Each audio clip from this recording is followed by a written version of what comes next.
I never thought I'd be the guy sitting here telling this story, but here I am. My name's Mike, and I've been with my wife, Lisa, for about 10 years now. We met when I was fresh out of college, and she was the girl everyone wanted, beautiful, sharp-tongued, and full of that sarcastic edge that I secretly loved. At first, everything seemed perfect. We had a decent life, made enough money, and I worked my ass off so she could stay home and do her art projects, whatever that meant. Honestly, I was just happy she didn't work a regular job because she always said she hated corporate bullshit. We had our little fights, sure, but nothing out of the ordinary. I'd come home tired, sometimes late, overtime, trying to keep up with the mortgage, the bills, all that adult stuff. Lisa, meanwhile, would be bitchy on the rare occasions she was home, which was pretty often because she claimed she was busy with her art or taking care of the house. I always wondered why she never seemed to have actual work, but I shrugged it off, thinking she just liked to keep busy with her art or whatever. Then about 3 months ago, I started noticing strange things. Small stuff at first, late nights on the credit card, weird charges I didn't recognize, the usual paranoia that comes with money issues.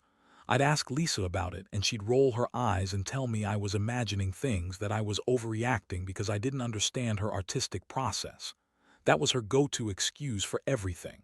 "You're just jealous," she'd say, or "you're insecure." But I wasn't stupid. I knew she was hiding something. One day, I decided to check our home security footage, something I'd never done before, honestly. I work in finance, so I'm pretty good with numbers and patterns. I'd been suspicious for weeks, especially when I saw her phone late at night, whispering to someone. I thought maybe she was just talking to friends, but I had this nagging feeling. So I set up my laptop to record the footage from our security cameras, which I usually ignored because I trusted her, or at least I thought I did. That's when I saw it. I didn't even have to play the footage for long. There she was, sneaking out of the house at midnight, slipping into her car. But what caught my attention was the guy she was with, a man I didn't recognize at first. Then I saw his face again and again. It was Frank, our accountant. Yeah, you heard that right. The guy who handled our taxes. The guy who's supposed to keep our financials in check. Turns out he's been doing a lot more than just balancing our books. It hit me like a freight train. I watched the footage again, slow it down, make sure I wasn't seeing things. She'd meet him at his office parking lot, kiss him, get into his car, and then drive away. I couldn't believe it. My wife, the bitchy artist who's always complaining about men only wanting one thing, was secretly cheating on me with our accountant. How fitting, right? Because she's always been a master at lying, at pretending everything's fine when it's not. She's the type to tell everyone she's just a little misunderstood and that she needs space, while sneaking around with the guy who's supposed to be helping us financially. I felt sick, honestly. This wasn't just about the betrayal, it was the fact that I was working my ass off, thinking she was just being her bitchy, art-obsessed self. Meanwhile, she was out screwing around with Frank. I had trusted her. I had literally sacrificed my sleep, my sanity, my time, all for this woman who was apparently screwing my accountant behind my back. I was furious, but I also felt utterly humiliated. How did I not see it? How did I miss the signs? And why did she always act so bitchy when I asked about money? Because that was when I'd started to notice that something was off. Her attitude, her constant smart-ass comments, her dismissiveness when I brought up bills or finances. That night, I watched her leave again. I waited until she'd been gone for a while, and I pulled out her phone, which I usually wouldn't do. Just to check. I needed some kind of confirmation. I know it's wrong, but I was already past the point of caring about morals. I scrolled through her messages, and what I found confirmed everything I'd suspected. Flirty texts, secret emojis, plans to meet after art class or studio hours, all with Frank. The worst part, she lied to my face about everything. She told me she was working late, or going to her art class, or meeting her friends. She'd call me a jerk if I ever accused her of anything, but the truth was right there, staring back at me on her phone. It's like she'd been planning this, hiding it from me for months. And I've got to admit, I felt like I'd been played for a fool. I knew I couldn't just ignore it anymore. I had to confront her. But I wasn't sure how to do it yet. whether I'd blow up or just ask her straight out. I was so angry, so hurt, I felt dizzy. All those nights I worked late, all those weekends I said I was trying to make extra money. She was out screwing my accountant. It was like the worst kind of betrayal you can imagine, especially because I wasn't just losing her. I was losing everything I thought I knew about my life and my marriage. That's where I am now, sitting here, trying to process this all. I don't know what's next, but I know I can't keep pretending it's okay. Something gotta give. Do I just leave her, confront her and try to fix this? Or is it already beyond repair? Honestly, I don't have the answers yet. Just a lot of rage, confusion, and that sick feeling that I've been nothing but a fool for so long. When I finally sat her down to confront her, I thought I was prepared. I had the footage, the messages, everything laid out in my head. But reality hits differently when you're actually face to face with the person who's betrayed you so deeply. Lisa was sitting on the couch, her bitchy smirk already in place, sipping her wine like she knew exactly what was coming. She looked at me with those cold, dismissive eyes, like I was some inconvenience she had to deal with, not the man she'd promised to love and respect. I started slow, showing her the footage I'd pulled from the security cameras. "Who is this?" I asked, voice trembling a little, but I kept my composure. "Who is Frank, Lisa? That's him, right? You've been sneaking out at night, I've seen it. Tell me what's going on." Her response was classic Lisa, defensive, dismissive, with that irritating tone of hers. "Oh, come on, Mike. You're overreacting. That's just work stuff. You know how I'm about my art. Maybe I was meeting with a client or something. You're making a big deal out of nothing." She rolled her eyes as if I was the one being unreasonable. I pressed harder, showing her the messages I found. "And these texts, the ones where you're planning to meet him after hours. Don't even bother lying. I saw everything. You've been screwing my accountant all this time, haven't you? All those late nights, all those excuses. You lied to me. How long has this been going on?" Her face twisted into that familiar bitchy sneer. "You think I'd cheat on you with some accountant? Please. Frank's just doing his job. Maybe I'm just tired of your constant accusations, Mike. Maybe I need a break from your paranoia. You're blowing this way out of proportion." That was when I felt the anger boiling over.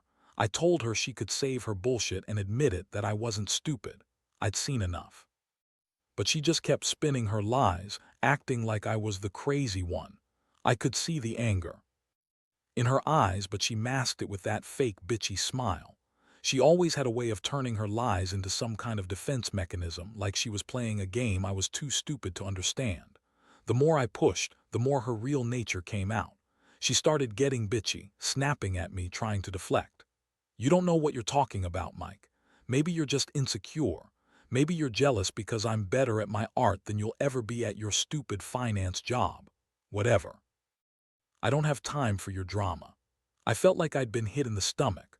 All the pain, the humiliation, the sense that I'd been played for a fool, it all hit me at once. I thought about all those nights I stayed late, working my ass off to give us a comfortable life, and she was out screwing some guy who was supposed to be helping us. It was like a knife twisting in my gut. I couldn't even get mad anymore, just numb. I asked her again, voice shaking, "How long has this been going on? How many times have you met him behind my back?" She looked at me with that ruthless, bitchy smirk, like she knew she had the upper hand. "Long enough," she said, shrugging like it was nothing. "A few months maybe, who cares? I don't know why you're making such a fuss. It's just sex, Mike. It's not like I'm leaving you or anything, so relax. You're overreacting." Those words hit me like a punch. She dismissed it all so easily, as if her betrayal was nothing more than a trivial mistake. I could see the contempt in her eyes, like I was some naive fool who couldn't see what was happening right under his nose. It was a sick feeling, realizing that I'd been so blind, so trusting, that I'd completely missed the signs. And now, with her just brushing it off, I felt a mixture of rage and heartbreak I'd never experienced before. I wanted to scream at her, call her every name in the book, but I knew that wouldn't do any good. At the end of the day, she was still standing there, smiling that bitchy smirk, acting like she hadn't just crushed me. I was so furious I almost wanted to shake her, too. Make her admit the truth. How she'd betrayed everything we had, how she'd been screwing not just Frank but also with my trust, my love, everything I'd built our life on. And then it hit me. What do I do now? Do I call her bluff? Do I just walk away? Or do I try to fight for what's left? Honestly, I was leaning toward leaving her right then and there, but part of me still wanted to hear her admit the truth, to see her break down and actually own up to how much she'd fucked everything up. I knew I couldn't go back to the way things were. Not after this. That's when I realized that somehow I had to find a way to move forward, whether that meant cutting her out of my life completely or trying to salvage whatever dignity I had left. Either way, I knew this was just the beginning of a long, painful road. And the worst part, I hadn't even begun to process the full weight of what I was about to face. After that confrontation, I felt like I'd been hit by a truck. My mind was racing 1,000 miles an hour, trying process everything I just learned. The woman I loved, the woman I worked so hard for, she was out screwing my accountant, lying through her teeth and acting like it was nothing. I kept replaying her sneers, her dismissive attitude, that smug little smile she always wore when she thought she was winning. It made my stomach churn. I didn't sleep much that night. I lay awake, staring at the ceiling, trying to figure out what was real and what was just a nightmare I'd wake up from. But it was all too real. The photos, the texts, the video footage, those weren't illusions. She had been cheating on me right under my nose, and I was just too blind or too trusting to see it. That realization hit harder than I expected. I'd always prided myself on being a rational person, but I'd been so blindsided by my own work ethic, my desire to provide, that I missed the signs. The next morning, I woke up with that familiar feeling, anger mixed with heartbreak, like my insides were a mess of broken glass. I knew I had to do something. I couldn't stay in that limbo of betrayal and denial, so I started planning my next move. First, I needed to get more proof, more clarity. I couldn't just confront her with half-truths or assumptions. I had to be sure of everything. I started going through her phone. Again, I know it's invasive, but by then I didn't care about the morality. I found more messages, more photos, and even a few voice notes from Frank. Flirty, intimate, definitely not business-related. They talked about future plans, how much they enjoyed each other, and the nights they'd spend together. My stomach sank even further. This was beyond just a fling, they had a whole secret life. I also had to figure out how deep this went. Was Frank just a fool who got himself caught up, or was there more?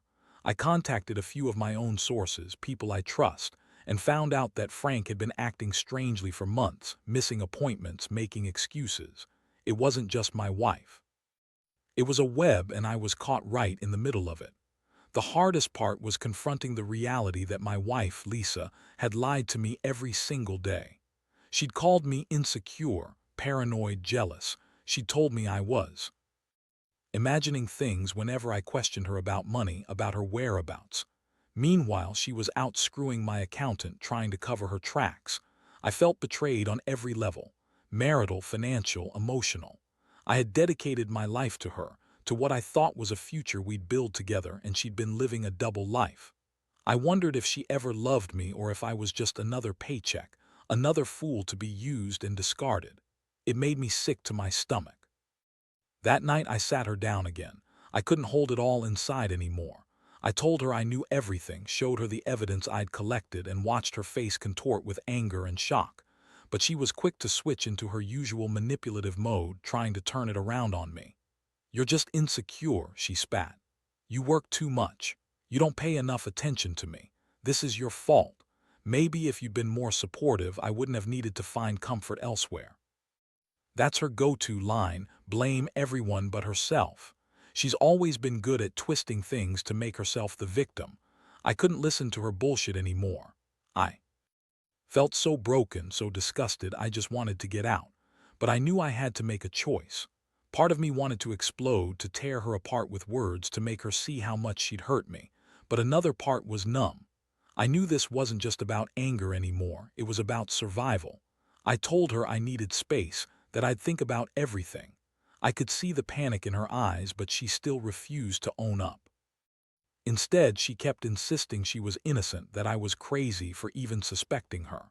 I realized then she'd been lying so much. She'd convinced herself of her own bullshit. That's the thing with people like her. They lie so convincingly, they become their own greatest illusion. I went out that night just to clear my head. I spent hours walking the streets, feeling the cold wind, trying to decide whether I'd stay or go. My mind kept circling back to the same thing. I'd given her everything, my trust, my love, my time. And she repaid me with infidelity, deceit, and outright lies. How could I rebuild trust after this? Could I? I told myself I would. Make any rash decisions yet. I needed to think, to weigh my options. But deep down, I knew the truth. This wasn't just about cheating. It was about respect, loyalty, and the foundation of what I thought we had. And I was coming to realize that some betrayals cut so deep that no amount of apology, no matter how contrite, could fix what was broken. I also started thinking about what I deserved. I'd been working so hard, sacrificing so much, and all the while she was out with Frank living a double life. That thought made me feel humiliated but also furious. I didn't want to be that guy who just forgave and forgot. I wanted to take control, to decide what's next, but I wasn't sure I had the strength yet. All I knew was that I couldn't keep pretending everything was okay. Not anymore. The days that followed were a blur of confusion, anger, and a kind of numb sadness I'd never experienced before. I kept replaying everything: her sneers, her lies, the stolen nights with Frank. It was like every time I closed my eyes, I saw her sneaking out that door, her fake smile, the way she dismissed everything I tried to say. It was a constant gnawing sensation, like my guts had been twisted into knots. I knew I couldn't stay in limbo forever, though. I needed a plan, something to finally make sense of this mess, to take control of my own life again. First, I decided I'd have to talk to Frank. I couldn't just sit here stewing in anger while the guy was out there, probably thinking he was untouchable. I found out where he worked, an accounting firm downtown, and I made up my mind to go see him in person. I needed to look him in the eye, see his face, and get some answers. I wanted to know if he really thought this was just a fling, or if he believed he was somehow innocent in this whole mess. I wasn't going to punch him or anything. I just wanted to understand how deep this betrayal really went. I drove into town that afternoon, my palms sweaty, heart pounding. When I arrived at his office, I took a deep breath, walked in confidently, and asked to see him. The receptionist looked at me like I was crazy, but I didn't care. I told her I was there to speak with Frank, that it was urgent. After a few tense minutes, he came out, tall, clean-cut, surprisingly calm, like he'd seen worse. I stared at him, trying to keep my voice steady. "Frank, I know what you've been doing with my wife. I just want to know, what's your angle? Did you really think this was just some secret fun, or did you believe you had a future with her?" He looked at me with this strange, almost amused expression. "Look, man," he said, "I never meant to hurt you. Lisa's complicated. She's got her issues. I thought we were just having some fun, that's all. I didn't think she'd lie about it, never thought she'd go this far." I felt a mix of rage and disappointment. He believed he was innocent, that she was just some misunderstood artist who was confused. That pissed me off even more. That's when I realized that both of them had been playing me, manipulating me, and lying to my face. I told him he better stay away from her, that if I ever saw him near my house again, I'd make sure he regretted it. I left him standing there, feeling like I'd just poured gasoline on a fire that was already raging in my chest. Back home, I knew I had to confront Lisa again. I wasn't about to let her keep spinning her lies. That night, I sat her down and looked her straight in the eyes. "I want to see Frank today," I said calmly, but with enough weight behind my words to make her flinch. "He told me everything, about your affair, about the nights you spent with him, and I want the truth right now." Her face twisted into that familiar bitchy glare, but I could see her panic creeping in. "Oh, so now you're spying on me," she snapped. "You're crazy, you don't know what you're talking about. Frank's just a friend and you're just jealous because I don't want to be your little obedient housewife anymore." I shook my head slowly. "That's bullshit, Lisa. I know everything. I saw the footage, the texts. You're a liar. And I don't know what kind of sick game you're playing, but I'm done. I don't want to be with someone who thinks they can cheat and lie and get away with it. I'm serious. This is over." Her eyes narrowed, anger and desperation mixing. "You're overreacting. I didn't do anything wrong. You're just insecure. You think I'm some kind of slut, but I'm not. You're the one who's been distant, and I'm the one who's been patient while you're out working all the time. Maybe I needed someone who actually paid attention to me." Her words hit me like a slap. I felt a deep, aching pain, like I'd been punched in the gut. She was still twisting it around, trying to make herself the victim, trying to turn my pain into something she could manipulate. I realized then that she had no intention of being honest or taking responsibility. She was just good at spinning lies. I told her I was done listening to her excuses, that I was leaving, that I didn't care what she thought anymore. I grabbed my keys, my phone, and I walked out of that house feeling like I'd lost everything. As I stepped into my car, I looked back at the house and wondered how I'd let it get this far, how I'd allowed her to manipulate me for so long. Pain was unbearable, but I knew I had to start thinking about my future, without her, without the lies. Driving away that night, I realized I entered a chapter of my life I'd never expected. I'd been betrayed not just by my wife, but by the person I trusted most. That feeling of betrayal is something I wouldn't wish on anyone. It's like your whole world crumbles in an instant and you're left picking up the pieces. I knew I had a long road ahead, healing, rebuilding, figuring out what I really deserved. But for now, I just kept driving, trying to breathe, trying to hold it all together. The days after I left her house were some of the hardest I've ever experienced. I felt hollow, like I'd lost a part of myself. Every time I thought about what she'd done, the images haunted me, her sneers, the secret meetings, the way she lied so effortlessly. It was like I'd been living in a nightmare I couldn't wake up from. I kept asking myself how I missed all the signs, how I was so blind to her true nature. I'd always believed in honesty, in loyalty. Turns out I was just a fool for trusting someone who had no respect for either. At first, I thought about confronting her again, demanding she tell me everything, demanding she own up in front of me. But I realized that would only give her more power, more ammunition to manipulate the situation. No, I needed to think smarter. So I started planning my next steps, how to get her out of my head, how to protect myself financially, and how to move forward without her in my life. I knew I couldn't just walk away from everything without some kind of plan. I needed to safeguard my money, my future. I started consulting a lawyer, quietly gathering every piece of evidence I had, screenshots, texts, the footage I'd taken from the security cameras. I wanted to be one step ahead. I also contacted a private investigator I knew just to get some confirmation on how far this affair might have gone. I wanted facts, not just assumptions. In the meantime, I threw myself into work. I told myself I needed to distract, to focus on fixing what was broken inside me. But honestly, no amount of overtime or workaholism could drown out the pain. Every time I sat alone, all I could think about was how she'd lied, how she'd betrayed everything we'd built. It cut deeper than I expected.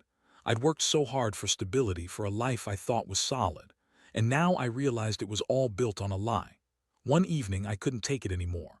I called my best friend, Sam. I needed someone to talk to, someone who knew me well enough to understand the depth of what I was feeling. I poured everything out, the betrayal, the anger, the heartbreak. Sam listened patiently, then told me something I already knew but needed to hear. "You deserve better, Mike. You gave her everything and she threw it away like it was nothing. You gotta cut this toxic shit out. You can't keep living in this mess forever." That advice hit hard. Deep down, I knew he was right. I couldn't keep obsessing over her lies. I had to take control for my own sanity, so I made a decision. I was going to leave that house for good. I found a rental nearby, something cheap but decent enough to get me away from all the memories. I knew I couldn't stay there anymore, not with her still out there, still trying to hold on to her lies. The process of moving out was brutal. I had to pack up years of shared stuff, memories of a life I no longer recognized. Every item I wrapped up felt like a dagger in my heart, but I knew it was necessary. I couldn't keep pretending that everything was okay. I had to face the truth, that I was better off without her. During those few weeks, I stayed mostly to myself, trying to rebuild my sense of identity. I avoided her calls and texts, knowing that engaging would only drag me back into that toxic world she created. I started going to therapy, trying to understand how I'd let it get this bad, how I'd trusted her so blindly. The therapist helped me see that my work ethic, my desire to provide, had blinded me to the signs of her deception. I'd been so focused on fixing our financial stability that I ignored the emotional cracks forming right under my nose. One night, I sat alone in my new place, staring out the window at the quiet street. I realized I was starting to breathe again, slowly but surely. It wasn't over, not yet, but I was beginning to see a way forward. It was clear I needed to focus on myself now, finding out what I really wanted, what I deserved. No more lies, no more betrayal. Just honesty, even if it was brutal. Looking back, I see this whole nightmare as an eye-opener. I learned that trust is fragile, and when broken, it leaves scars that take a long time to heal. I also learned that I'm stronger than I thought. I can survive betrayal, I can rebuild from the wreckage, and I can find happiness again. It's cliché, but time really is the best healer, and I refuse to let her betrayal define me. From now on, I'm going to focus on myself, keep what's real close, and never again ignore the warning signs. Because if I learned anything, it's that you've got to protect yourself first, emotionally, financially, and mentally. No one else will do it for you. It's been a few months since I moved out, and honestly, I feel like I'm just starting to come back to life. The pain still lingers, those moments when I wake up thinking about her, about everything she threw away. But now I can breathe without that choking weight on my chest. I've started rebuilding my confidence piece by piece. I've gone back to doing things I used to love, hiking, reading, even dating a little. Not rushing into anything, but just trying to remind myself that I deserve happiness without all the lies and betrayal. Looking back on the whole experience, I realize how much I underestimated the subtlety of betrayal. Lisa wasn't just a bit bitchy or stressed out. She was actively deceiving me, manipulating my trust, and living a double life behind my back. The worst part, I'd been so focused on providing for us, working late, trying to keep everything afloat, that I missed the signs. I was so busy building a future I thought we wanted that I overlooked the cracks forming right under my nose. If there's one thing I want anyone reading this to understand, it's this: never ignore your gut. If something feels off, it probably is. Don't dismiss your feelings because you're afraid of confrontation or because you want to believe the best in someone. Trust is fragile, and once it's broken, it's nearly impossible to fix. But more importantly, don't let betrayal define you. You're stronger than you think. You can survive, you can heal, and you can come out of it better than before. I've learned that sometimes the best thing you can do for yourself is to walk away. Not out of anger, but out of respect for your own worth. I won't lie, this has been the hardest thing I've ever gone through. But I've also learned that pain eventually turns into strength. The anger I felt at her, the humiliation, the heartbreak, those feelings are still there, but they're not as raw anymore. They're part of my story now, a reminder of what I've overcome. I want to end by saying this: life is unpredictable, and sometimes people surprise you badly. But it's also full of opportunity for growth. No matter how deep the betrayal, life goes on. You find new reasons to smile. You rediscover your worth. And you realize that in the end, the only person who truly has your back is yourself. So to anyone out there who's dealing with the heartbreak of betrayal, take it from someone who's been there. Don't let it destroy you. Use it as fuel to rebuild, to grow stronger, and to find your way forward. Because if I can do it, so can you.